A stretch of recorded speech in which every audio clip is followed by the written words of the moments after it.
Hello, welcome to Glorify the Lord with me. Let's exalt His name together. Today I want to talk about reality, or maybe a better word is permanence.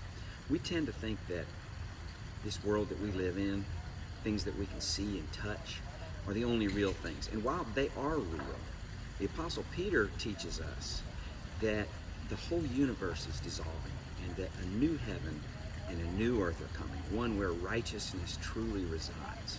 So it makes me realize, of course, that the one real permanent thing, the essence of reality, is God. He won't pass away. His ways are eternal. And it's so important that we keep that in mind and not be attracted by the false glamour of this world.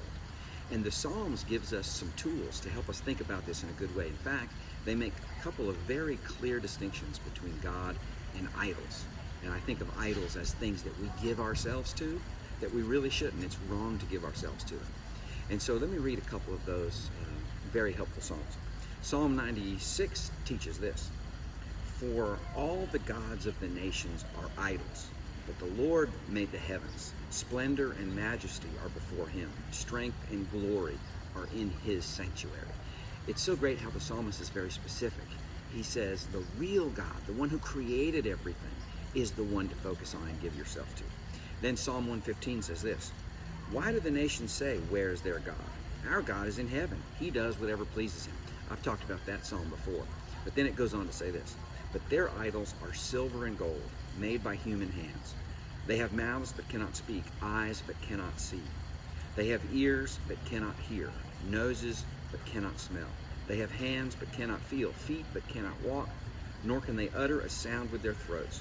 Those who make them will be like them, and so will all who trust in them." And so once again, the psalmist is making this distinction. The things that we want to give ourselves some to are just worthless. They can't talk, they can't walk, they can't think, they can't sing.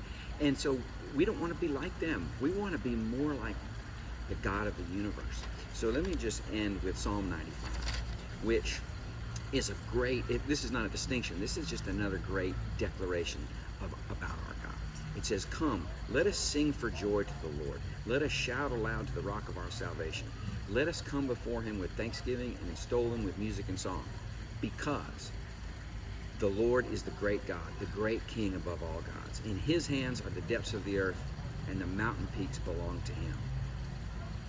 If we keep those thoughts of God in our minds as much as possible, we'll be transformed more and more into His image, and we'll be less and less like those dumb idols that are weak and powerless. Thank you. Let's talk again.